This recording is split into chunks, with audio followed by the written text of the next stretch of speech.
पहले थोड़ा सा स्वास्थ्य ठीक नहीं हुआ, फिर दिवाली पे ठीक हुआ स्वास्थ्य, दिवाली के बाद फिर स्वास्थ्य खराब हो गया, फिर स्वास्थ्य ठीक हुआ तो थोड़ा सा कोचिंग शिफ्टिंग करनी पड़ी, तो इस वजह से आपकी क्लासेस नहीं हो पाई। इसके लिए हम माफ़ी चाहते हैं कि आपकी क्लासेस नहीं हो पाई, थोड़ी सी मजबूरी थी हमारी, ठीक है। लेकिन अब जो है कोशिश करेंगे कंटिन्यू आपकी क्लास चले। ब्रह्मास्त्र प्रैक्टिस सेट 22, जिसमें आपके 65 क्वेश्चन कृषि के होते हैं, 15 क्वेश्चन कंप्यूटर के होते हैं और आपके 20 क्वेश्चन यूपी जीके के या फिर कहें उत्तर प्रदेश सामान्य ज्ञान के। डेली आपका 8 PM या फिर कहें शाम को 8 बजे आपका सेशन होने वाला है, ठीक है। तो सभी लोग जल्दी से जुड़ जाइए। गुड इवनिंग एवरीवन, जल्दी से आ जाइए। राम राम सभी को, ठीक है। बुंदेलखंड की धरती से, बुंदेलखंड की धरती से राम राम सभी को। आ जाइए सभी लोग जल्दी से। आने से पहले आपका जो पीडीएफ या फिर कहें जो ब्रह्मास्त्र चल रहा है, इसकी पीडीएफ 60 सेट पेपर जिसमें आपको मिलने वाले हैं, 20 फुल लेंथ हैं, 40 टॉपिक वाइज सेट हैं और सारे के सारे प्रिंटेबल हैं, जिसमें 65 क्वेश्चन कृषि के, 15 क्वेश्चन कंप्यूटर और 20 क्वेश्चन यूपी के, पूरे पैटर्न पर आधारित रहेंगे, जिसका प्राइस मात्र 299 है। नेक्स्ट संडे मतलब आने वाले रविवार को आपका जो है प्रिंटेड सेट पेपर 60 जो है पूरा पूरा ब्रह्मास्त्र प्रिंटेड में रिलीज करने वाले हैं बहुत जल्द आप सभी के लिए, है ना। प्रिंटेड में आपके घर पर पहुंचाएंगे और स्टडी मटेरियल पूरा आपके सिलेबस के अकॉर्डिंग पूरा। बहुत दिनों में दर्शन हुए, अरे क्या करें भाई, बीमार पड़े थे, क्या कर सकते हैं, तबीयत सही। अच्छा ठीक है, तो आपका जो स्टडी मटेरियल है पूरा कृषि का पूरा सिलेबस के अकॉर्डिंग है यहाँ पर, और मात्र 1500 रुपये में है। और आपके जो कंप्लीट नोट्स है 1400-1500 पेजेस हैं, इसमें कंप्लीट नोट्स आपके इसमें कवर होने वाले हैं एग्रीकल्चर के, जिसमें आपका सस्य विज्ञान, कृषि प्रसार, मृदा विज्ञान, उद्यान विज्ञान, पादप कार्य, आपका जो है पशुपालन हो जाएगा, कृषि अर्थशास्त्र, जैव पादप जैव प्रौद्योगिकी, अनुवांशिकी और पादप प्रजनन, पूरा पूरा सिलेबस। अब पशुपालन में ही आपका जो है सारा सिलेबस कवर किया गया है। ये प्रिंटेड नोट्स आपके मात्र 1500 रुपये में उपलब्ध हैं, ठीक। और ये आपके घर पर डिलीवर करके हम जो है पहुंचाएंगे आपको, ठीक है। तो ये डिलीवर आपके घर पर किए जाएंगे। नेक्स्ट आपका जो है पेड बैच चल रहा है, ठीक है, जिसमें आपकी लाइव प्लस रिकॉर्डेड क्लासेस होंगी, ई बुक, प्रैक्टिस सेट, एमसीक्यूज मिलेंगे आपको, 40 प्लस टेस्ट मिलेंगे इसके साथ में। प्राइस है 1299 रुपये, ठीक है। और एक आपकी जो टेस्ट सीरीज है ये भी आप परचेज कर सकते हैं। और इसके बाद जो बच्चे ये कहें प्रिंटेड नोट्स अफोर्ड नहीं कर सकते, उनके लिए मात्र 499 रुपये में आपका पीडीएफ बंडल कोर्स, ठीक है। उनके लिए जो बच्चे पीडीएफ अफोर्ड नहीं कर सकते तो वो ये बाय कर सकते हैं। इन सभी के लिए आपको क्या करना पड़ेगा, प्रिंटेड नोट्स के लिए आपको डायरेक्टली मुझे व्हाट्सएप करना है या मुझे जो है कॉल करना है, ठीक है। मेरे नंबर पर, आप सभी के पास मेरा नंबर होगा 7880497104 पर, ठीक है। और फिर उसके बाद जो है आपको प्रिंटेड के लिए मतलब मुझे कॉल करना। बाकी आपको डिस्क्रिप्शन में लिंक मिल जाएगा आपका जो पीडीएफ कोर्स है, टेस्ट सीरीज, वेबसाइट व एप्लीकेशन का। तो बढ़िया से वेबसाइट और एप्लीकेशन या फिर कहें एप्लीकेशन को डाउनलोड करके रख लेना है, उसमें आपको टेस्ट सीरीज मिलेगी, सारी की चीज़ें उसमें मिलने वाली हैं, ठीक। चलिए शुरू करते हैं सेशन को आज के जो है बढ़िया से क्वेश्चन के साथ। आज का टॉपिक हमारा है पादप कार्यकी, है ना। तो बढ़िया से आज हम पादप कार्यकी के क्वेश्चन को करेंगे, ठीक है। किस के क्वेश्चन करेंगे हम, सेट डे 22 है, आपका सेट 22 है, जिसमें आपके जो है पादप कार्यकी के प्रश्न करने वाले हैं, ठीक। अब ठीक है भाई, तबीयत थोड़ी सी ठीक है, अब भी दवाई ले रहे हैं, ठीक है, थोड़ी सी ठीक है, लेकिन हमने सोचा ज़्यादा दिन हो जाएंगे, इस वजह से हमने कहा कंटिन्यू कर लो अब, ठीक है। देखिए पहला क्वेश्चन है आपका, प्रकाश संश्लेषण फोटोसिंथेसिस में सबसे प्रभावशाली प्रकाश रंग होता है नीला, हरा, लाल या पीला। अब भैया फोटोसिंथेटिकली एक्टिव रेडिएशन या फिर कहें आपका प्रकाश संश्लेषण में तो एक ही किरणें आपकी कौन सी होती हैं, लाल वाली, रेड किरणें, है ना। तो लाल प्रकाश सर्वाधिक प्रभावशाली होता है। ठीक, अगले प्रश्न पर बढ़ते हैं। अगला प्रश्न है आपका, प्रकाश संश्लेषण के C4 चक्र को निम्न नाम से भी जाना जाता है। केल्विन बेंसन चक्र, हैच व स्लैक चक्र, आपका क्रेस्युलेशियन अम्ल मेटाबॉलिज्म या ग्लाइऑक्सिलेट चक्र। किस नाम से जाना जाता है भैया? आपका जो C4 चक्र है इसे किस नाम से जाना जाता है भाई?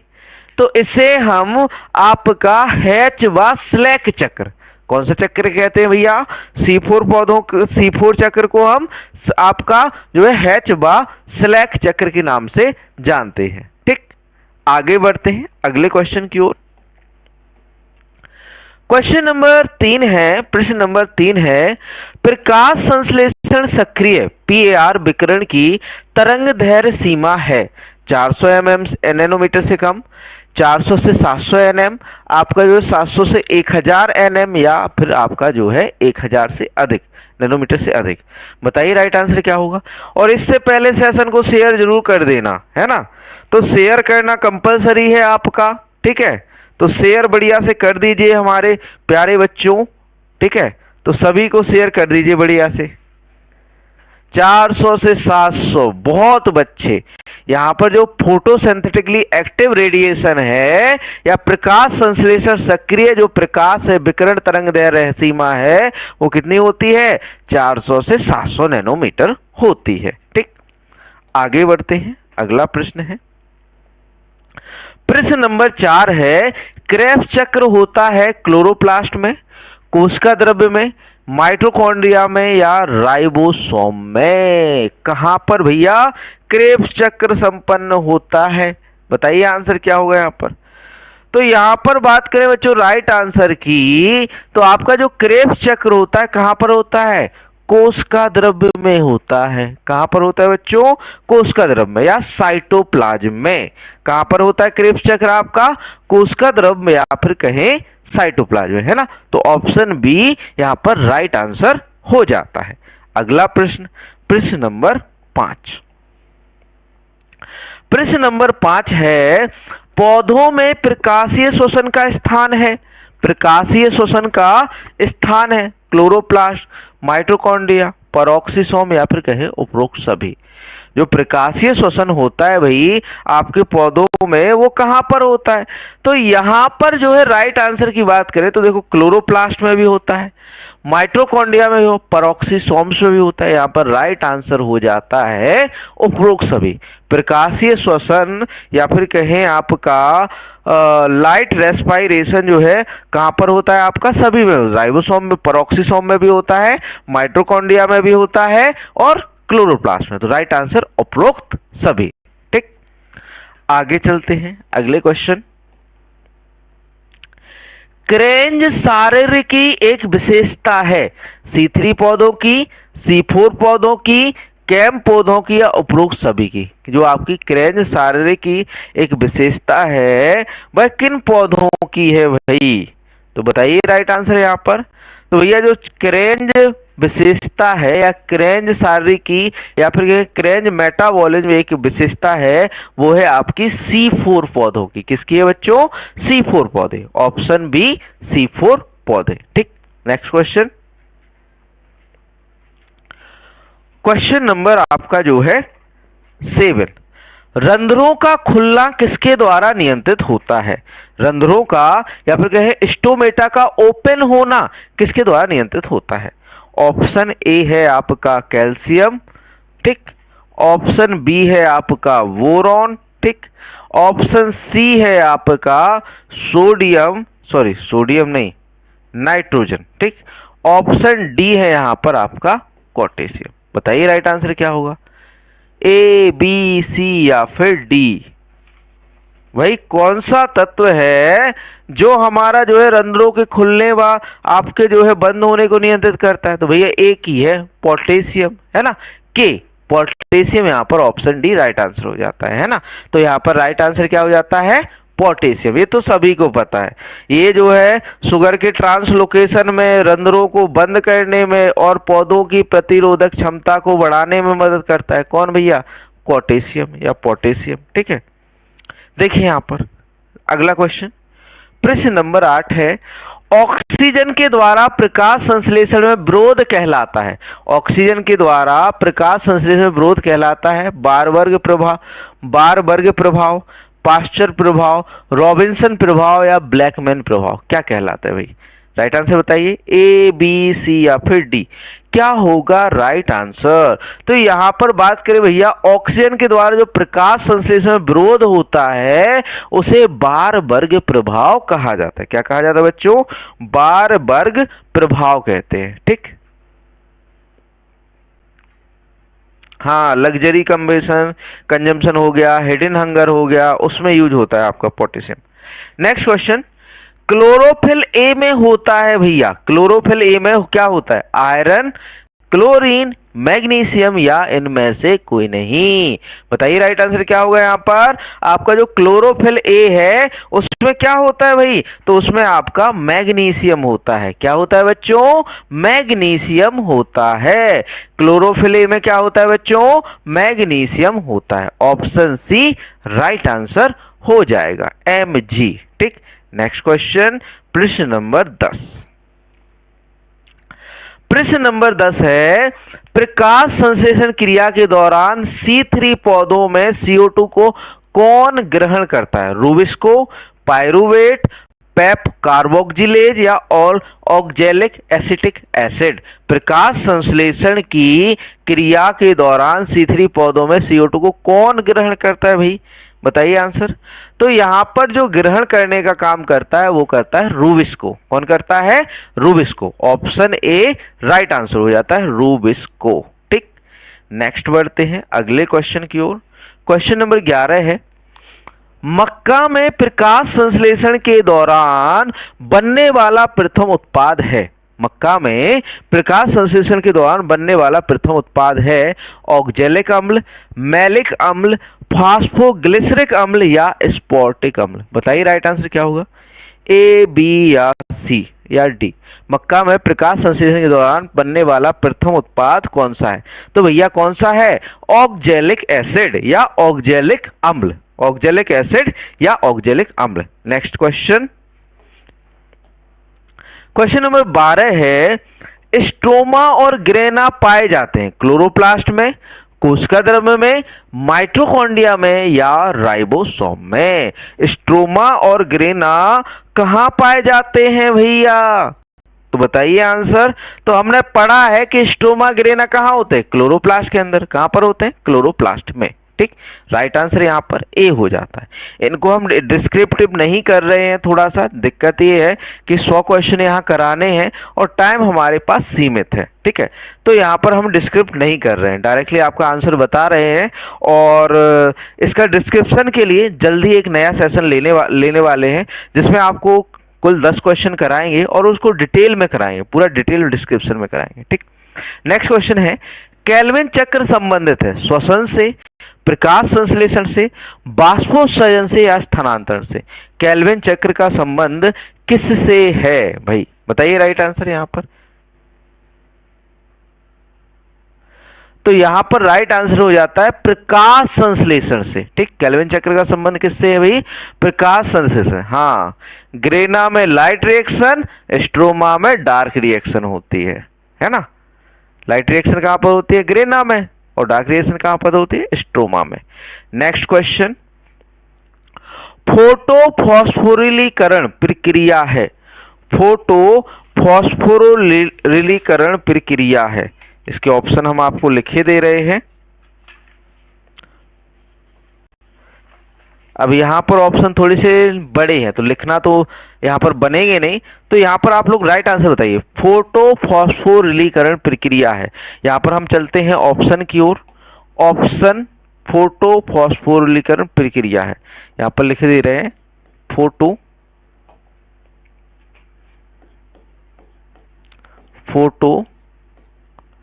क्वेश्चन नंबर कितना है? 14 है। फॉस्फो प्रकाशसंश्लेषण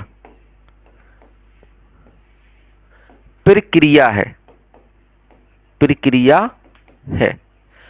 तो ऑप्शन ए है प्रकाश की उपस्थिति में एटीपी का निर्माण, ऑक्सीजन की उपस्थिति में एटीपी का निर्माण, अंधेरे में एटीपी का निर्माण, या इनमें से कोई नहीं। राइट आंसर बताइए यहां पर क्या होगा, ए बी सी या फिर डी। तो बात करें बच्चों यहां राइट आंसर की, तो यहां पर राइट आंसर हो जाता है ऑप्शन ए, प्रकाश की उपस्थिति में एटीपी का निर्माण। प्रकाश की उपस्थिति में एटीपी का निर्माण क्या कहलाता है, फोटोफॉस्फोरिलीकरण प्रक्रिया कहलाती है ना। तो क्या कहलाता है आपका जो है प्रकाश की उपस्थिति में एटीपी का निर्माण। अगला क्वेश्चन, क्वेश्चन नंबर 15 है, प्रकाश संश्लेषण की अप्रकाशीय अभिक्रिया होती है केवल प्रकाश की उपस्थिति में, केवल अंधेरे में, प्रकाश एवं अंधेरे दोनों में, उपरोक्त में से कोई नहीं।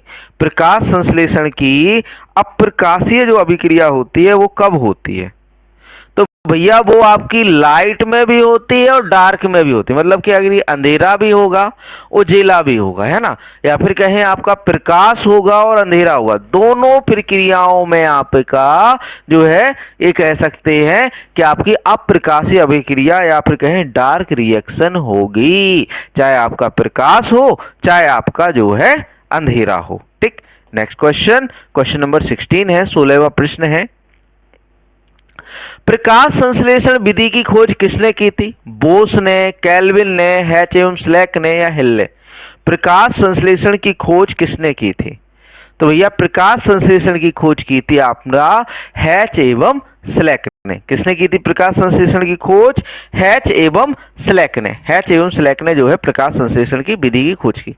अगला क्वेश्चन, अंधकार अभिक्रिया डार्क रिएक्शन में होती है ग्रेना में, स्ट्रोना में, कोशिका द्रव में, या रिक्तिकाओं में। तो अभी हाल हमने पढ़ा था कि डार्क रिएक्शन कहां पर होती है, बताइए डार्क रिएक्शन कहां, ग्रेना में या स्ट्रोमा में। तो आपकी जो डार्क रिएक्शन होती है वो कहां पर होती है, स्ट्रोमा के अंदर होती है। कहां पर होती है, ऑप्शन बी स्ट्रोमा के अंदर। ठीक, अगले क्वेश्चन की ओर बढ़ते हैं। प्रश्न नंबर 18 है, उच्चतम प्रकाश संश्लेषण होता है लाल प्रकाश में, नीले प्रकाश में, हरे प्रकाश में, उपरोक्त सभी में। बताइए राइट आंसर। अधिकतम प्रकाश संश्लेषण किसमें होता है, तो अभी हाल पढ़ा था कि लाल प्रकाश की आवश्यकता होती है सर्वाधिक प्रकाश संश्लेषण के लिए। ठीक, आगे बढ़ते हैं अगले प्रश्न की ओर। प्रश्न नंबर 19 है, किस प्रकार के पौधों में रात्रि के समय रंध्र खुलते हैं, कैम पौधों में, C3 पौधों में, C4 पौधों में, इनमें से कोई नहीं। तो भैया कैम पौधों में आपका रात्रि के समय रंध्र खुलते हैं। किसमें, आपका कैम में, है ना, जो आपका क्रैसुलेशन जो सॉरी इसको बाद में फुल फॉर्म बता देंगे, इसका थोड़ा सा तबीयत सही नहीं है तो चीजें स्किप हो रही हैं, है ना। मेटाबॉलिज्म है, क्रैसुलेशन ऐसी कुछ है, मेटाबॉलिज्म पौधों में क्या, कैम पौधों में क्या होता है आपका रात्रि के समय रंध्र खुलते हैं। ठीक, अगला क्वेश्चन, प्रकाश संश्लेषण में ऑक्सीजन कहां से आता है, प्रकाश संश्लेषण में ऑक्सीजन कहां से आता है। ऑप्शन ए है CO2 से, ऑप्शन बी है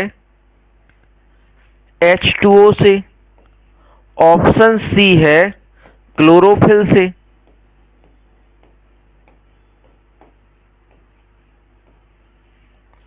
और ऑप्शन डी है आपका इनमें से कोई नहीं। ऑप्शन डी है, अब भैया इनमें से कोई नहीं, बताओ राइट आंसर क्या होगा, कोई नहीं, इनमें से कोई नहीं, डी है। बताइए ऑक्सीजन कहां से आता है, जब प्रकाश संश्लेषण होता है भाई तो ऑक्सीजन कहां से आता है भैया, हाइड्रोजन से या आपका CO2 से।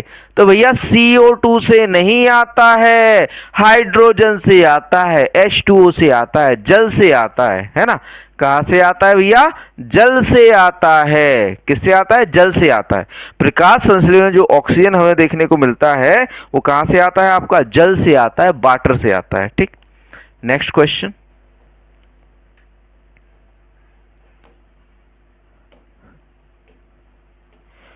क्वेश्चन नंबर 21, प्रकाश संश्लेषण के पीएस या फिर कहें आपका फोटो सिस्टम 1 सॉरी सेकंड में Mn++ का उद्देश्य बताइए। ऑक्सीजन की उत्पत्ति, आरयूबीपी कार्बोक्सिलेज का एक्टिव होना, एटीपी का बनना या NADP+ का रिडक्शन होना। बताइए भैया Mn++ का क्या उद्देश्य है भाई। 21 का जो राइट आंसर होगा ऑक्सीजन की उत्पत्ति। Mn++ जो है ऑक्सीजन की उत्पत्ति में क्या करता है, मदद करता है। क्या करता है, ऑक्सीजन की उत्पत्ति में मदद करता है। थोड़ा सा पता नहीं ये जो आपके चींटियां होती हैं ना बड़ी बड़ी वाली, ये लाइट की वजह से ज़्यादा आ रही हैं, है ना, तो बहुत सारी यहाँ पर जो है पैरों के नीचे आके, अब क्या कर सकते हैं भाई, क्लास तो लेनी है ना। यहाँ पर राइट आंसर क्या होता है, ऑक्सीजन की उपस्थिति। नेक्स्ट क्वेश्चन, C3 पौधों में प्रकाश संश्लेषण का प्रथम उत्पाद होता है। 3 PGA, फास्फोग्लिसरिक एसिड और OAA या RUDP या DHAP। बताइए राइट आंसर कि C3 पौधों में प्रकाश संश्लेषण का प्रथम उत्पाद क्या होता है। तो भैया 3 PGA हमें मिलते हैं, 3 PGA हमें मिलते हैं, ठीक।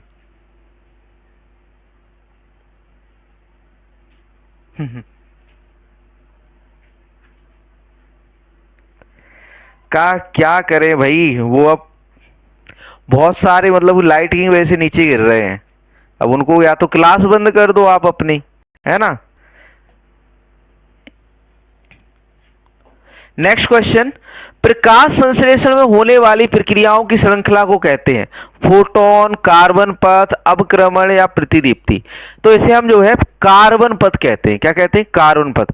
प्रकाश संश्लेषण में होने वाली प्रक्रियाओं को की श्रृंखला को क्या कहते हैं, कार्बन पथ कहते हैं। क्या कहते हैं, कार्बन पथ कहते हैं। नेक्स्ट क्वेश्चन, C6O12H6 ग्लूकोज और 6O2 मिलकर बनाते हैं आपका 6CO2 + 6H2 प्रदर्शित करता है। अब भैया आपका प्रकाश संश्लेषण में तो जल के साथ CO2 मिलकर क्या बनाता है, ग्लूकोज बनाता है ना। और श्वसन में क्या होता है, उल्टी प्रक्रिया होती है भाई, ग्लूकोज टूटता है किसमें, जल और CO2 में। तो यह एक किसकी प्रक्रिया है भैया, श्वसन की प्रक्रिया है। किसकी प्रक्रिया है भाई, श्वसन की प्रक्रिया, है ना। तो ऑप्शन बी यहां पर 24 का बी राइट आंसर क्या हो जाता है, सही हो जाता है, ठीक। तो आपके जो श्वसन होता है उसमें क्या होता है आपका, सॉरी हाँ, तो इसमें आपका जो श्वसन होता है उसमें आपका क्या होता है, आपका जो है जो ग्लूकोज होता है O2 के साथ मिलकर CO2 और H2O को रिलीज करता है ना, किसमें आपका श्वसन में। राइट आंसर ऑप्शन बी हो जाएगा। Next question, question number 26।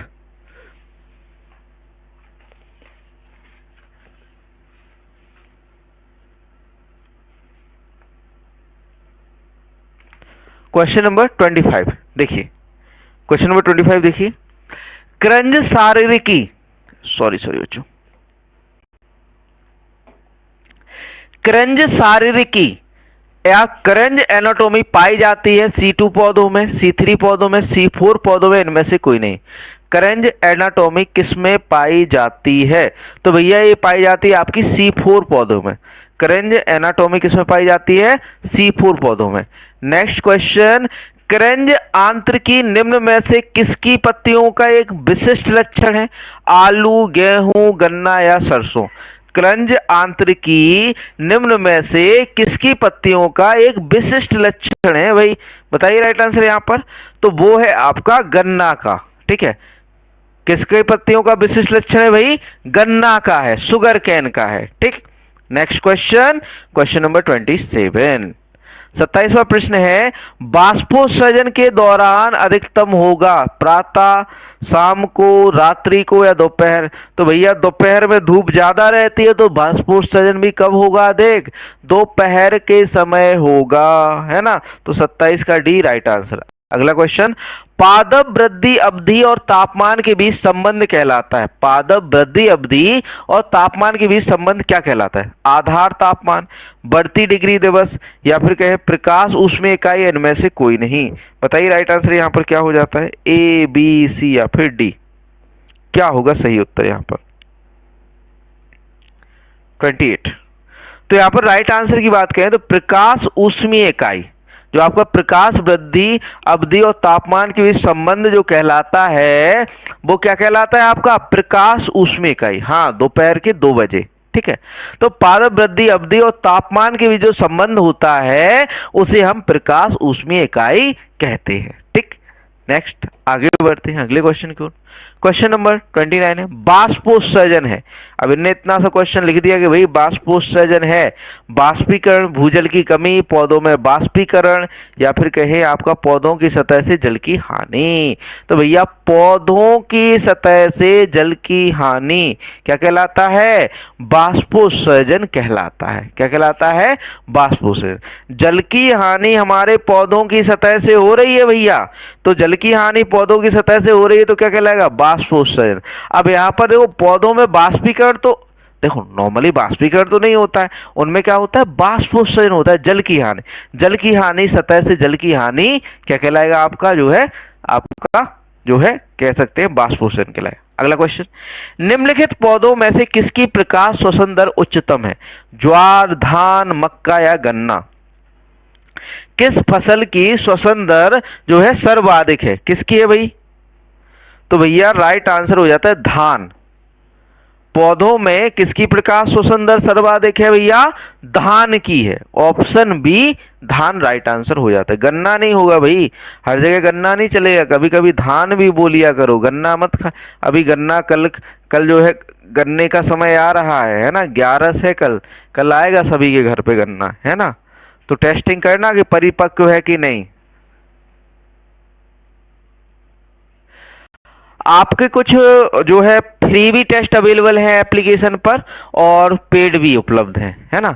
और अगला क्वेश्चन है, कोशिकीय श्वसन में ग्लाइकोलाइसिस की प्रक्रिया में होती है माइटोकॉन्ड्रिया में, प्लास्टिड्स, पेरोक्सिसोम या साइटोप्लाज्म? बताइए राइट आंसर यहाँ पर।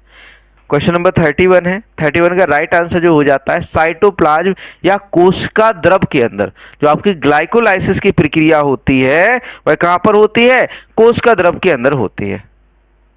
माइटोकॉन्ड्रिया नहीं होगा भैया, कोशिकीय श्वसन कहां पर होता है? साइटोप्लाज्मा के अंदर, सॉरी साइटोप्लाज्म या फिर कहें आपका कोशिका द्रव।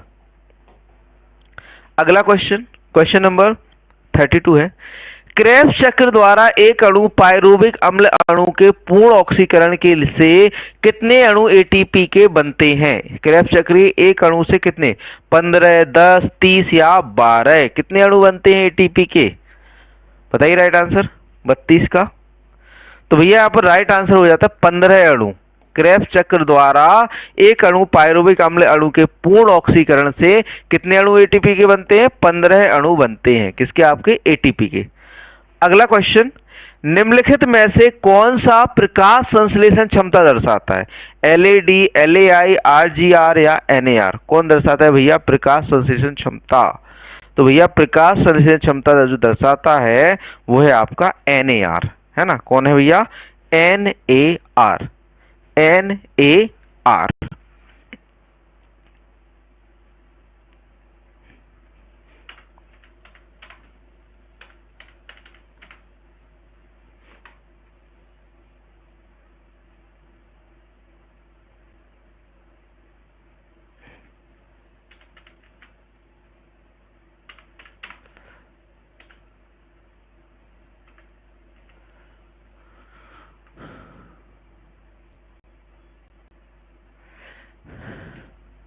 नेट असिमिलेशन रेट, एनएआर को हम बोलते हैं net assimilation rate, net assimilation rate, net assimilation rate बोलते हैं एनएआर को। ठीक, नेट असिमिलेशन रेट होता है, नेट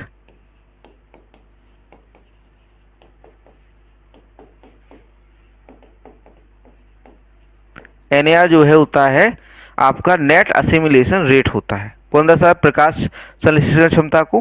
ठीक, नेक्स्ट क्वेश्चन, बीजों में बसंतीकरण या बर्नलाइजेशन का स्थान है रेडिकल या मूल, बीजावरण, प्रांकुर, इनमें से कोई नहीं। कहां पर जो है आपका जो है एक है बर्नलाइजेशन होता है? तो भैया बीजों में जो आपका बर्नलाइजेशन होता है वो होता है आपका प्रांकुरों पर। कहां पर देखने को मिलता है? प्रांकुर पर। राधे राधे, राधे राधे सभी को भैया।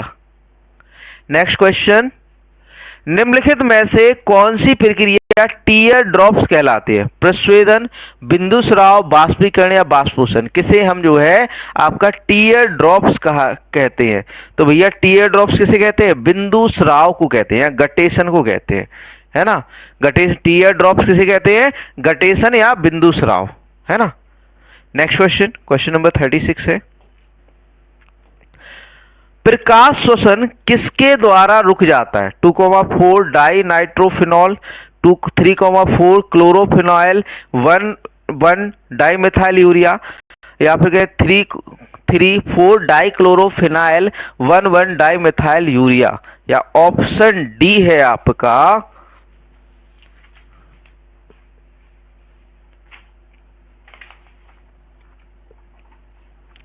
बी और सी दोनों। ऑप्शन डी है बी और सी दोनों, बी और सी दोनों। बताइए राइट आंसर क्या होगा यहाँ पर? ए, बी, सी या फिर डी। प्रकाश शोषण किसके द्वारा रुक जाता है? तो यहाँ पर राइट आंसर जो हो जाता है वो आपका ऑप्शन डी होता है। बी और सी दोनों, यहाँ पर राइट आंसर ऑप्शन डी हो जाता है ना। ऑप्शन डी, बी और सी दोनों हो जाता है। यहाँ पर आपका जो है ये भी सही है आपका बी वाला और सी वाला है। तो प्रकाश शोषण किसके द्वारा रुक जाता है? 3,4 क्लोरोफिनाइल 1 मिथाइल यूरिया के द्वारा और 3,4 डाइक्लोरोफिनाइल 1 डाईमिथाइल यूरिया, दोनों के द्वारा आपका जो है क्या रुक जाता है? प्रकाश शोषण रुक जाता है। आगे बढ़ते हैं नेक्स्ट क्वेश्चन की ओर।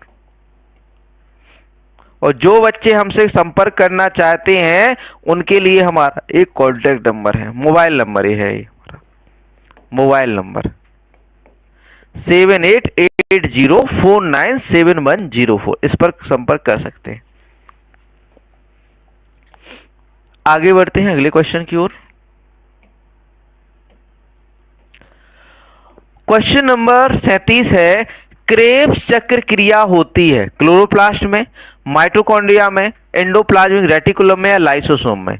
क्रेब्स चक्र कहां पर होता है भाई? तो क्रेब्स चक्र प्रक्रिया कहां पर होती है? माइटोकॉन्ड्रिया में। कहां पर होती है? माइटोकॉन्ड्रिया। क्रेब्स चक्र कहां पर होती है? माइटोकॉन्ड्रिया में। Next question,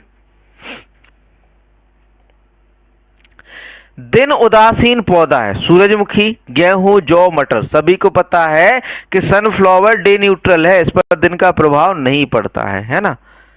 next question, question number 39 है आपका, पौधों में बिंदु स्राव किसके द्वारा होता है? रंध्रों द्वारा, हाइडेथोट्स द्वारा, ए व बी दोनों द्वारा, इनमें से कोई नहीं। पौधों में जो बिंदु स्राव होता है, गटेशन होता है, वो किसके द्वारा होता है? तो हाइडेथोट्स द्वारा होता है।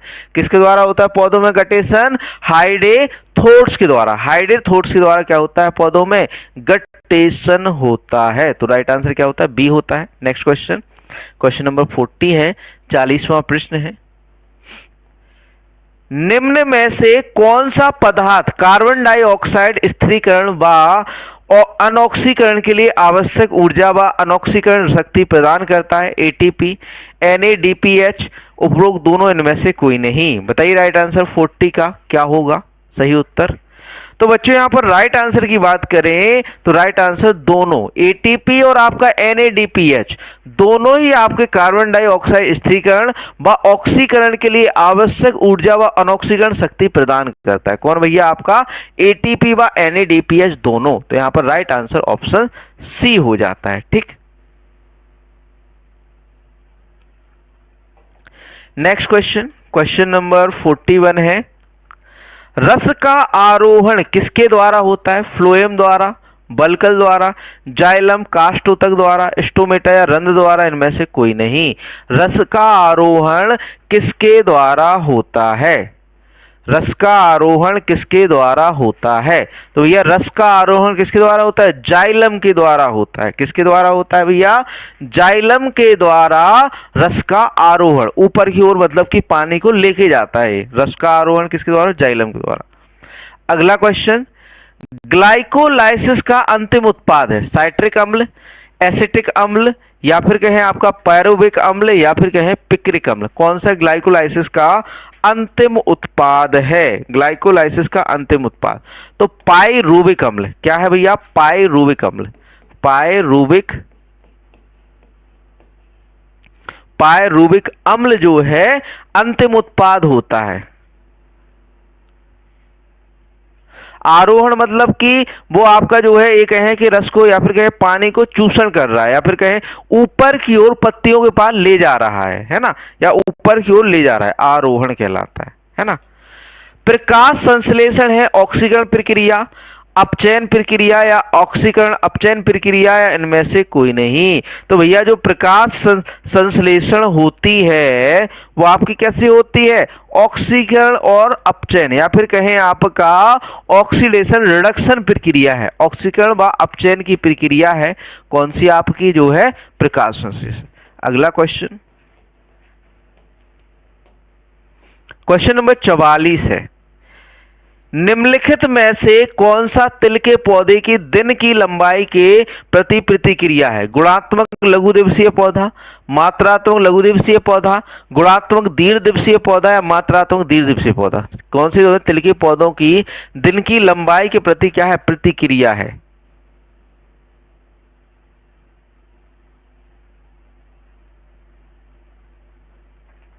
हाँ, बताइए राइट आंसर। तो यहां पर राइट आंसर हो जाता है मात्रात्मक लघु दिवसीय पौधा है। आपका जो तिल का पौधा है ये कैसा है? मात्रात्मक लघु दिवसीय। नेक्स्ट क्वेश्चन, क्वेश्चन नंबर 45 है, 45 है, कैम परिपथ के उदाहरण है अनन्नास, ओपेंसिया, अगेव, या उपरोक्त सभी। तो यहां तो भैया आपके उपरोक्त सभी ही कैम पौधे हैं। कैसे हैं? कैम पौधे। आपका अगेव भी है, अनन्नास भी है, ओपेंसिया भी है। ठीक। नेक्स्ट क्वेश्चन है, ग्लाइकोलिसिस में कुल एटीपी संश्लेषण है 4, 6, 8 या 36। ग्लाइकोलिसिस में कुल एटीपी संश्लेषण है, बताइए राइट आंसर क्या होगा यहां पर? तो भैया 4। कितने हैं ग्लाइकोलाइसिस में? कुल कितने एटीपी बनते हैं आपके? 4 एटीपी क्या है? संश्लेषण है। किसके अंदर? आपका ग्लाइकोलाइसिस के अंदर। आगे बढ़ते हैं, नेक्स्ट क्वेश्चन, निम्नलिखित में से कौन सी प्रक्रिया बाष्पोत्सर्जन से संबंधित है? परासरण, विसरण, सक्रिय अभिगमन, या सुकृत विसरण। बताइए कौन सी प्रक्रिया बाष्पोत्सर्जन से संबंधित है? राइट आंसर बताइए यहां पर क्या होगा? क्या होगा राइट आंसर? तो यहां पर राइट आंसर की बात करें बच्चों तो विसरण क्या है आपका? प्रकार बाष्पोत्सर्जन से संबंधित क्या है आपका? विसरण से संबंधित है बाष्पोत्सर्जन। ठीक। नेक्स्ट क्वेश्चन, क्वेश्चन नंबर 48 है, रोडोस्पिरिलम बैक्टीरिया नाइट्रोजन को प्रकाश संश्लेषण से किस तरह स्थिर करता है? वायु भी है, ऐच्छिक वायु भी है, अवायु भी है, ऐच्छिक अवायु भी है। जो रोडोस्पिरिलम बैक्टीरिया है नाइट्रोजन को प्रकाश संश्लेषण से किस तरह स्थिर करता है? तो भैया ये करता है आपका अवायवीय तरह से, या फिर कहें आपका वाटर लॉगिंग कंडीशन में, या फिर कहें जल भराव की स्थिति में। ठीक। नेक्स्ट क्वेश्चन, निम्नलिखित में से कौन सा तत्व क्लोरोफिल का एक महत्वपूर्ण जो है घटक है? ऑप्शन ए है आपका मैग्नीशियम, ऑप्शन बी है जिंक, मोलिब्डेनम, या बोरॉन। बताइए कौन सा तत्व क्लोरोफिल का एक महत्वपूर्ण घटक है? क्लोरोफिल का महत्वपूर्ण घटक कौन सा है? बताइए राइट आंसर। तो भैया क्लोरोफिल का तो एक ही महत्वपूर्ण घटक है, कौन सा? मैग्नीशियम। कौन सा है बच्चों? Magnesium. Option A magnesium. Option A magnesium. Next question, प्रकाश अभिक्रिया हिल अभिक्रिया में होती है ग्रेना में, स्ट्रोमा में, माइटोकॉन्ड्रिया, उपरोक्त सभी। तो सब पता है कि भैया ग्रेना में होती है। प्रकाश संश्लेषण की प्रक्रिया, प्रकाश अभिक्रिया या हेल अभिक्रिया कहां पर होती है? लाइट रिएक्शन कहां पर होती है? आपकी ग्रेना में। और डार्क रिएक्शन कहां पर होती है? स्ट्रोमा में। Next question. थोड़ा सा जुकाम सही नहीं हुआ है, बाकी तो थोड़ी तबीयत ठीक है। नेक्स्ट क्वेश्चन है, C4 पादप C3 पादप की तुलना में प्रकाश संश्लेषण में अधिक कुशल होते हैं क्योंकि अधिक पर्ण क्षेत्रफल। ठीक, ऑप्शन ए है अधिक पर्ण क्षेत्रफल। ऑप्शन बी है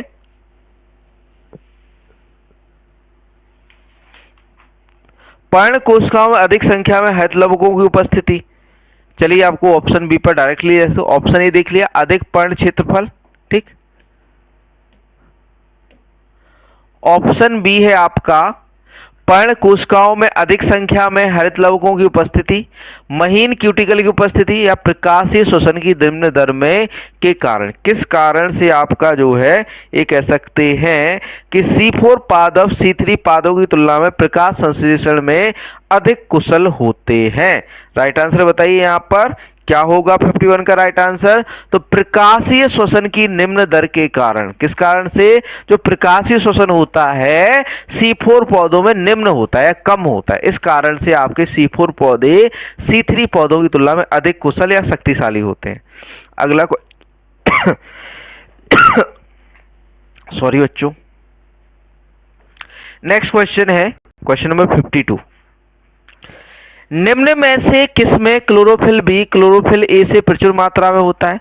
फोटो सिस्टम 1 में, फोटो सिस्टम 2 में, उपरोक्त दोनों में, इनमें से कोई नहीं। राइट आंसर बताइए।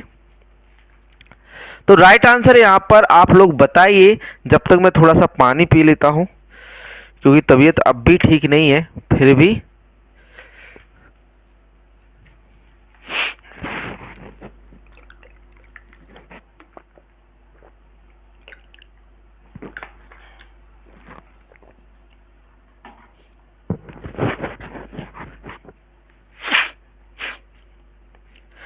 बताइए भाई राइट आंसर यहां पर क्या होगा?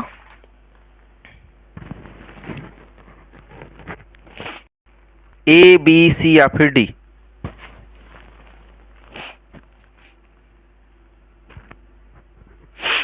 तो यहां पर राइट आंसर जो हो जाता है वो हो जाता है बच्चों आपका option B, photo system 2। Chlorophyll B chlorophyll A से प्रचुर मात्रा में किसमें होता है? आपका जो है आपका फोटो सिस्टम 2 में, फोटो सिस्टम 2 में। ठीक, बूथ नहीं होगा, केवल आपका जो है 2 हो जाएगा। ठीक, आगे बढ़ते हैं। अगला क्वेश्चन, कार्बन डाइऑक्साइड रात में ग्रहण एवं दिन में विसर्जन गुण है क्रेस्युलेशन एसिड चयापचय। ठीक, फोटो फॉस्फोरिलीकरण, हैच एवं स्लैक चक्र, केल्विन चक्र। बताइए कार्बन डाइऑक्साइड का रात में ग्रहण एवं दिन में विसर्जन गुण किस कारण से है, किन में होता है? राइट आंसर बताइए 53 का। तो बच्चों राइट आंसर की बात करें तो फोटो फॉस्फोरिलीकरण। ठीक है, किसके कारण होता है ये गुण? आपका जो है फोटो फॉस्फोरिलीकरण। नेक्स्ट क्वेश्चन, क्वेश्चन नंबर 54 है, 54वां प्रश्न है, ग्लूकोज 6 फॉस्फेट निम्न एंजाइमों में से किसका अवरोध करता है? हेक्सोकाइनेज का, ग्लूकोकाइनेज का, फ्रक्टोज 1,6 बाइफॉस्फेटेज का, फास्फोराइलेज काइनेज का। बताइए किसका अवरोध करता है भैया? 5 ग्लूकोज 6 फॉस्फेट। राइट आंसर बताइए 54। तो यहां पर राइट आंसर हो जाता है हेक्सोकाइनेज का। किसका अवरोध करता है? हेक्सोकाइनेज का अवरोध करता है। किसका अवरोध करता है? हेक्सोकाइनेज का। नेक्स्ट क्वेश्चन 55, क्वेश्चन नंबर 55 है, C3 पौधों में ग्लिसरिक अम्ल 3 फास्फेट या PGA के निर्माण में आपका जो है शामिल एंजाइम है acetyl coenzyme, राइबोलोज, triphosphate carboxylase, reductase या निम्नलिखित में से इनमें से कोई नहीं।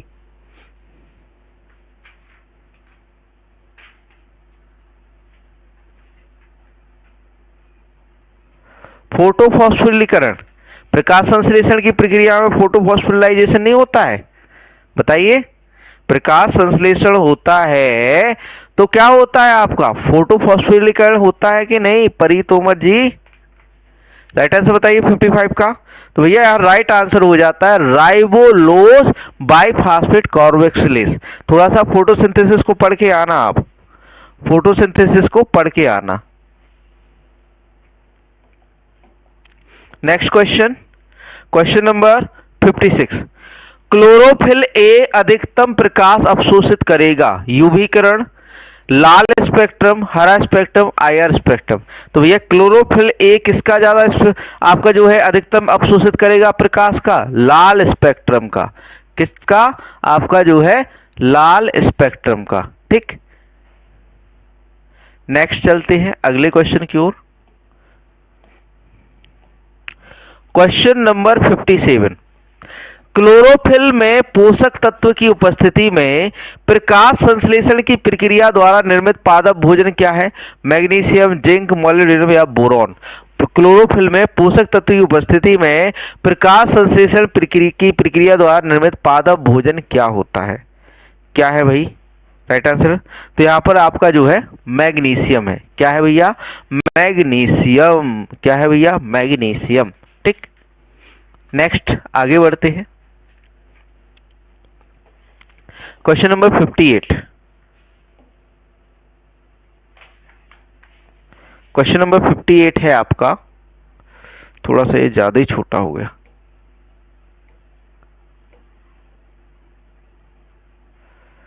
क्वेश्चन नंबर 58 है, पौधे हरे दिखाई देते हैं क्योंकि पौधे हरे दिखाई देते क्योंकि हरे विकिरण को परावर्तित करते, हरे विकिरण को अवशोषित करते, सभी विकिरणों को अवशोषित करते, सभी विकिरणों को परावर्तित करते हैं।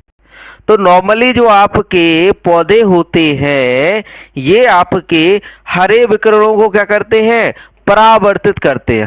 हरे विकिरणों को परावर्तित करने के कारण इनका रंग हमें हरा दिखने को मिलता है या फिर हरे दिखाई देते हैं।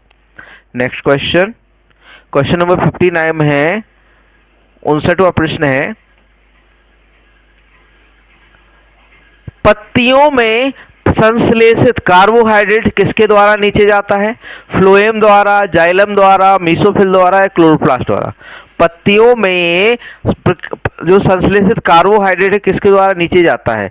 फ्लोएम द्वारा, जाइलम द्वारा या फिर आपका जो है मीसोफिल द्वारा, क्लोरोप्लास्ट द्वारा। राइट आंसर बताइए यहाँ पर क्या होगा? तो भैया हमने बताया था जाइलम आपके जल को ऊपर ले जाता है, पानी को ऊपर ले जाता है पौधों में, है ना।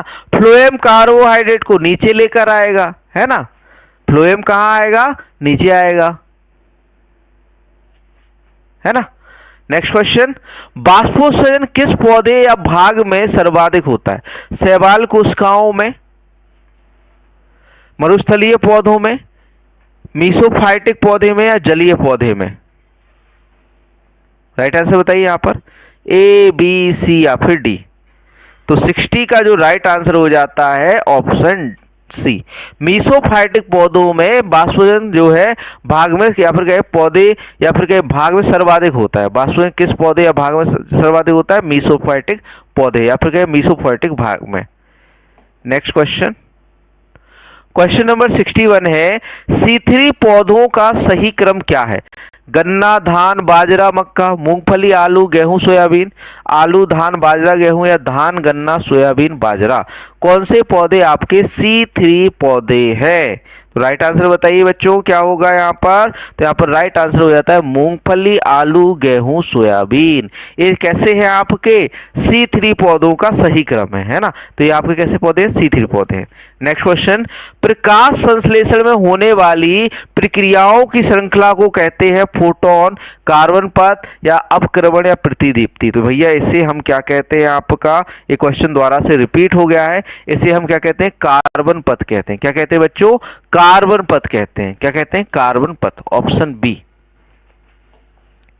नेक्स्ट क्वेश्चन, क्वेश्चन नंबर 63 है, पौधों में बाष्पोत्सर्जन दर किससे संबंधित है?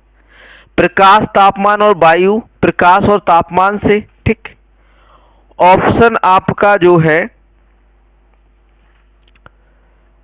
ऑप्शन सी आपका लिखना चाहेंगे हम यहां पर,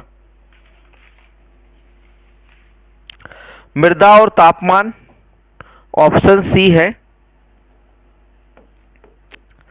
मृदा और तापमान। ऑप्शन डी है आपका बच्चों प्रकाश, तापमान, वायु तथा वायुमंडल आर्द्रता। प्रकाश, तापमान, वायु तथा वायुमंडल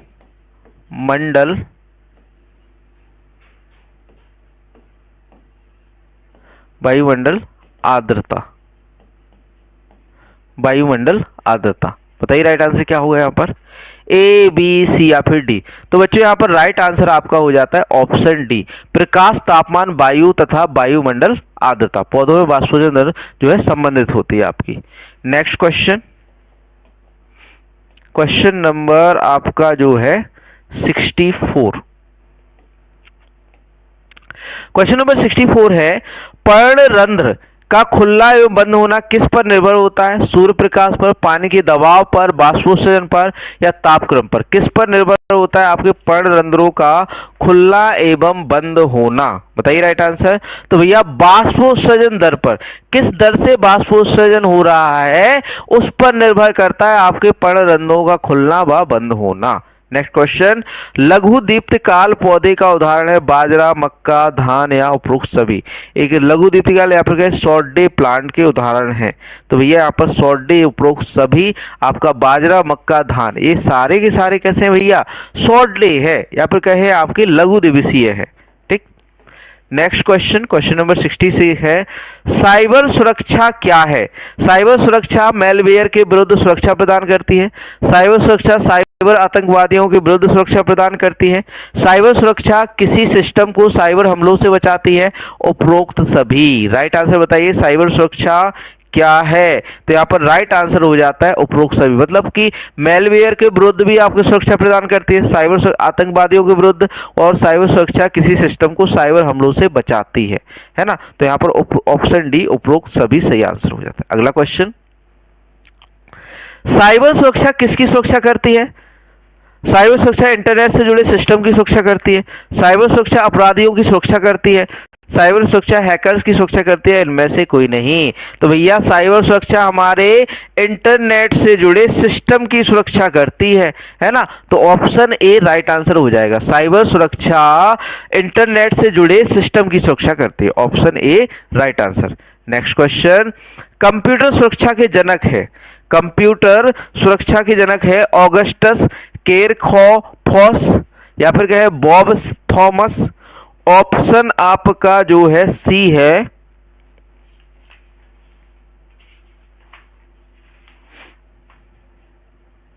ऑप्शन सी है आपका रॉबर्ट। ऑप्शन डी है आपका जो है चार्ल्स।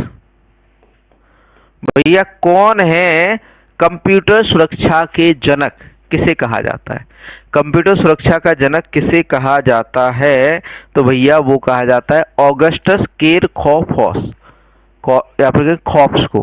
केरखौफ्स को जो है, ऑगस्ट केरखौफ्स को क्या है, कंप्यूटर सुरक्षा के जनक के रूप में जाना जाता है। ठीक। नेक्स्ट क्वेश्चन,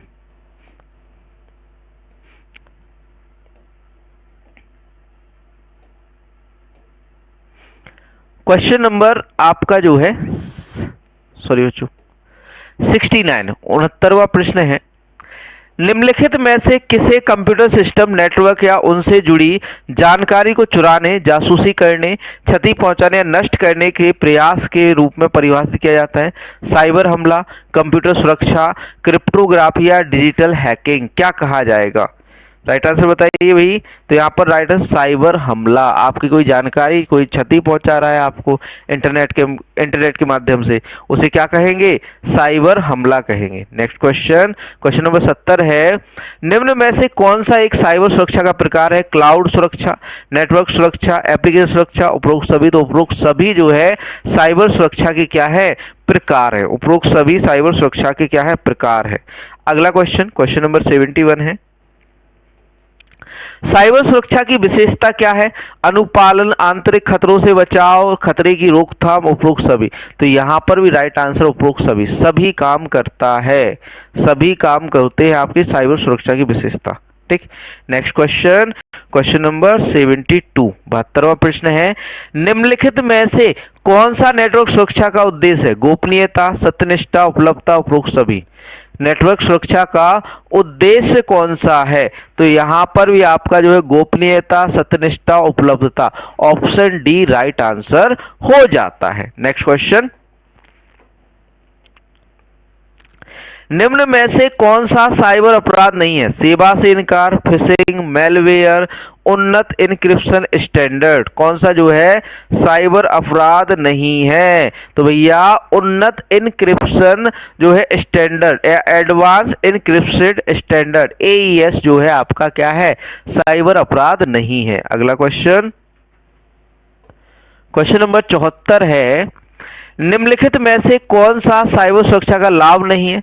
सिस्टम को धीमा कर डेटा है, सॉरी कर देता है, सॉरी बच्चों कर देता है, सिस्टम को धीमा कर देता है। कंप्यूटर की फ्रीजिंग और क्रैश को कम कर देता है। ठीक, ऑप्शन सी है, उपयोगकर्ताओं को गोपनीयता प्रदान करता है। उपयोगकर्ता को गोपनीयता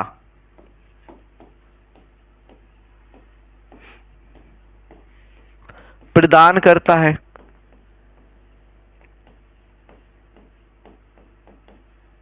उपयोगकर्ता को गोपनीयता प्रदान करता है। ठीक है, ऑप्शन डी है, सिस्टम को वायरस से बचाता है।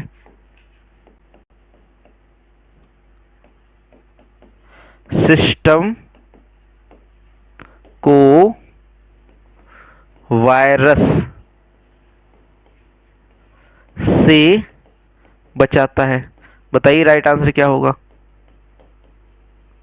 क्या होगा भाई राइट आंसर यहां पर? A, B, C या फिर D? तो बच्चों राइट आंसर की बात करें तो ऑप्शन सिस्टम को धीमा कर देता है।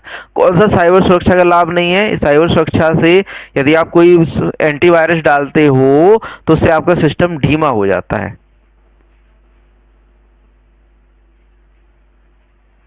नेक्स्ट क्वेश्चन,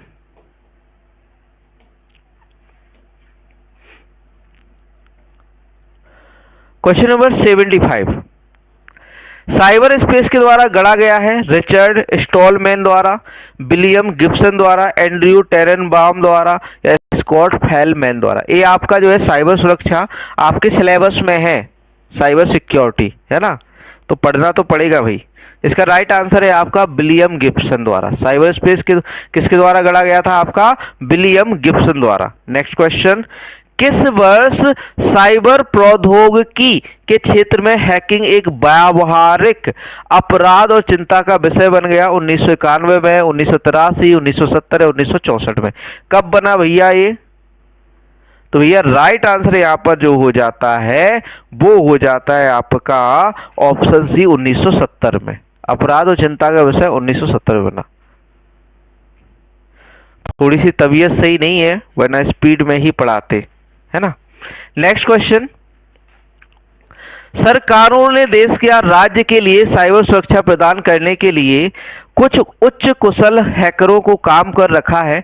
इस प्रकार के हैकरों को कहा जाता है राष्ट्र या राज्य प्रायोजित हैकर्स, CIA ट्रायड, विशेष हैकर या सरकारी हैकर। क्या कहा जाता है? तो भैया इन्हें कहा जाता है राष्ट्र या राज्य प्रायोजित हैकर्स। राष्ट्र या राज्य प्रायोजित हैकर्स। ठीक, नेक्स्ट चलते हैं। क्वेश्चन नंबर 78 है, निम्न में से कौन सा साइबर सुरक्षा का एक घटक है? Internet of thing, AI, database या हमले? साइबर सुरक्षा का एक घटक कौन सा है? बताइए राइट आंसर। तो यहां पर भैया internet of thing, IoT cyber सुरक्षा का एक घटक है, internet of things. Next question, निम्न में से कौन सा एक प्रकार का साइबर हमला है? Fishing, SQL injection, password attack या उपरोक्त सभी? तो यहाँ पर राइट आंसर हो जाएगा ऑल ऑफ दीज, उपरोक्त सभी। नेक्स्ट क्वेश्चन, क्वेश्चन नंबर 80 है, 80वां प्रश्न है, निम्न में से कौन सी कार्यवाही साइबर सुरक्षा का उल्लंघन करता है? शोषण, हमला, धमकी या भेद्यता? तो भैया आपने जो है कार्यवाही साइबर सुरक्षा का उल्लंघन कौन करता है भाई यहाँ पर? तो वो करता है आपका हमला। क्या करता है? हमला, साइबर सुरक्षा का उल्लंघन करता है। नेक्स्ट क्वेश्चन, उत्तर प्रदेश सामान्य ज्ञान। पहला क्वेश्चन है, उत्तर प्रदेश में स्थापत्य कला के प्राचीनतम नमूने मिले हैं कहां से? मौर्य काल के, गुप्त काल के, जो है कुषाण काल के, मुगल काल के? किस उत्तर प्रदेश में स्थापत्य कला के प्राचीनतम नमूने मिलते हैं? किसके मिलते हैं भैया? तो यहाँ पर मिलते हैं हमें मौर्य काल के प्राचीनतम नमूने देखने को मिलते हैं स्थापत्य कला के। कहाँ पर आपको? जैसे आपका सारनाथ का स्तूप हो गया, है ना, ये मौर्य काल के। नेक्स्ट क्वेश्चन, क्वेश्चन नंबर 82 है, कुषाण काल में कौन सी शैली अपने चरमोत्कर्ष पर थी? कौशाम्बी शैली, मथुरा शैली, मिर्जापुर शैली? इनमें से कोई नहीं। तो भैया मथुरा शैली अपने चरमोत्कर्ष पर थी। नेक्स्ट क्वेश्चन, क्वेश्चन नंबर आपका जो है 83, 83वां प्रश्न है, गुप्त काल में मृत्तिका द्वारा निर्मित मूर्तियां कहां से प्राप्त हुई हैं? बरेली से, वाराणसी, श्रावस्ती या ये सभी से? गुप्त काल में मृत्तिका द्वारा निर्मित जो है मूर्तियां कहां से मिली हैं? तो ये भैया हमें मिली है आपकी जो है श्रावस्ती से भी, वाराणसी, बरेली, उपरोक्त सभी स्थानों से हमें मृत्तिका से बनी मूर्तियां मिली है।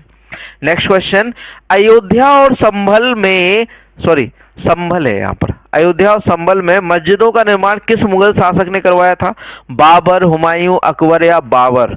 सॉरी यहाँ पर बाबर डबल बार हो गया 84 में, ठीक है।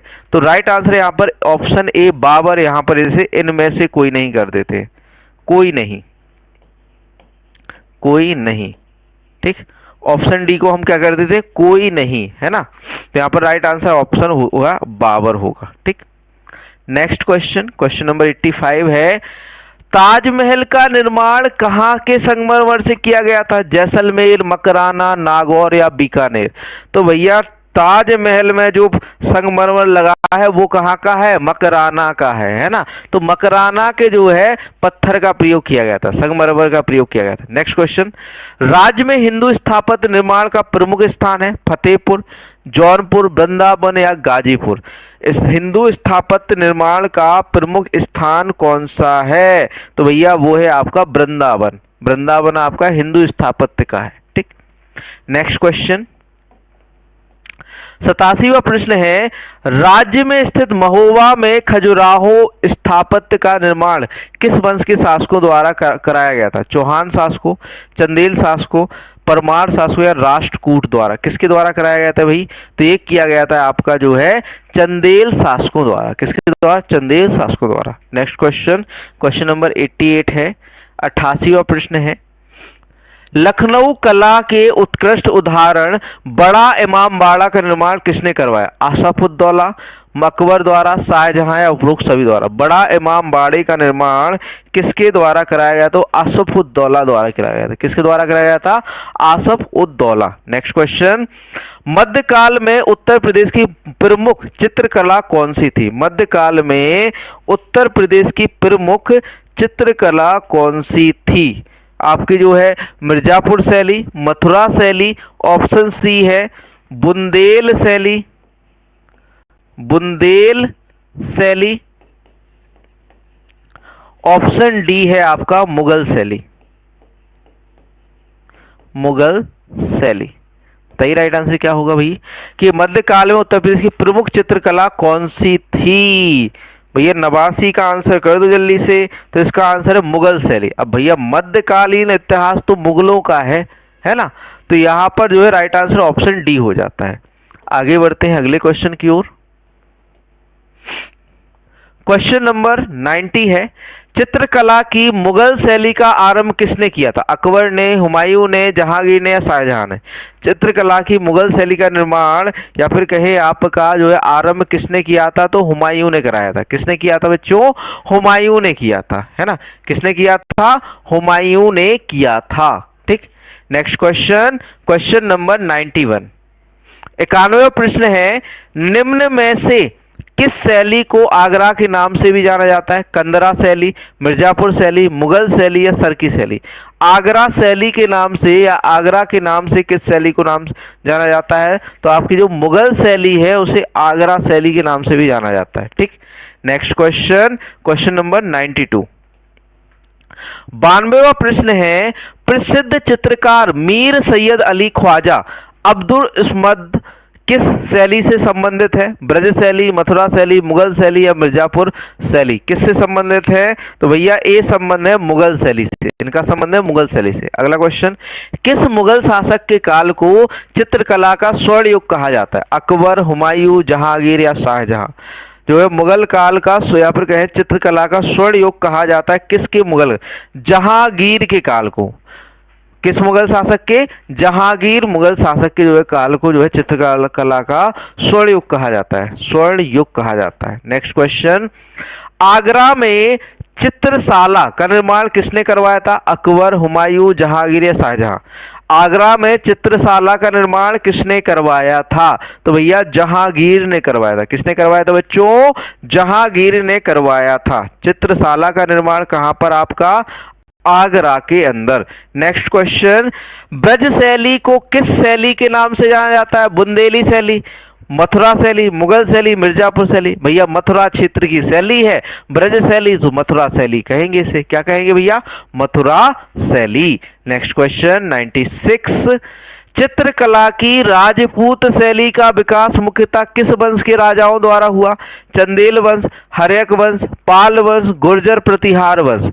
राजपूत शैली का विकास किसके द्वारा हुआ? तो भैया वो हुआ था चंदेल वंश द्वारा। किसके द्वारा? चंदेल वंश।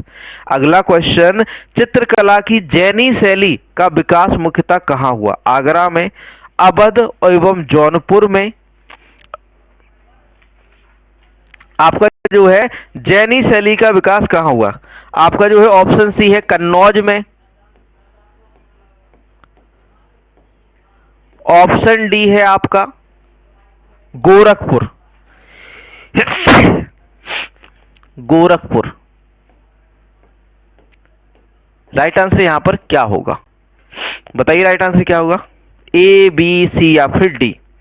तो यहां पर राइट आंसर हो जाता है अवध एवं जौनपुर। जैनी शैली का मुख्य विकास मुख्यतः कहां पर हुआ है? अवध और जौनपुर में। अवध और जौनपुर, बी सही आंसर हो जाता है। नेक्स्ट क्वेश्चन, सॉरी बच्चों थोड़ा सा जुकाम है, सर्दी है। ठीक, 98 क्वेश्चन है, उत्तर प्रदेश में चित्रकला के विकास में ग्राफिक विधा की जो है जरूरत किसने की? सॉरी शुरुआत, यहां पर शुरुआत किसने की? थोड़ा सा जो है टाइपिंग मिस्टेक हो जाती है। शुरुआत किसने की? अमित कुमार हल्दार ने, चमन सिंह, ललित मोहन सेन या विश्वनाथ मेहता? राइट आंसर क्या होगा यहाँ पर? तो राइट आंसर हो जाता है आपका ललित मोहन सेन ने। किसने शुरू की थी आपकी चित्रकला? उत्तर प्रदेश में चित्रकला के विकास में ग्राफिक विधा, ग्राफिक विधा किसके द्वारा शुरू की थी? ललित मोहन सेन द्वारा। अगला क्वेश्चन है, क्वेश्चन नंबर 99 है, सुविख्यात चित्र सत्यम शिवम सुंदरम की रचना की थी महेंद्र नाथ सिंह ने, नंदकिशोर शर्मा ने, शिवनंदन नैतियाल ने, विश्वनाथ मेहता ने? किसने की थी भाई? बताइए राइट आंसर यहाँ पर। तो यहाँ पर राइट आंसर हो जाएगा शिवनंदन नौतियाल ने। किसने शुरू की थी सुविख्यात चित्र सत्यम शिवम सुंदरम की रचना? शिवनंदन नौतियाल ने। नेक्स्ट क्वेश्चन, उत्तर प्रदेश में जरदोजी शिल्प कला का प्रमुख केंद्र कौन सा है? वाराणसी, बरेली, आगरा या फिर कहे उपरोक्त सभी? जरदोजी शिल्प कला का प्रमुख केंद्र कौन सा है? लास्ट क्वेश्चन है ये, तो भैया वो है आपका वाराणसी। उत्तर प्रदेश में जरदोजी शिल्प कला का प्रमुख केंद्र कौन सा है भैया? आपका वाराणसी। अब बच्चों आपके जो है क्लास ना होने के देखो दो कारण ये रहे, यहाँ पर क्लास आपकी समाप्त हो जाती है।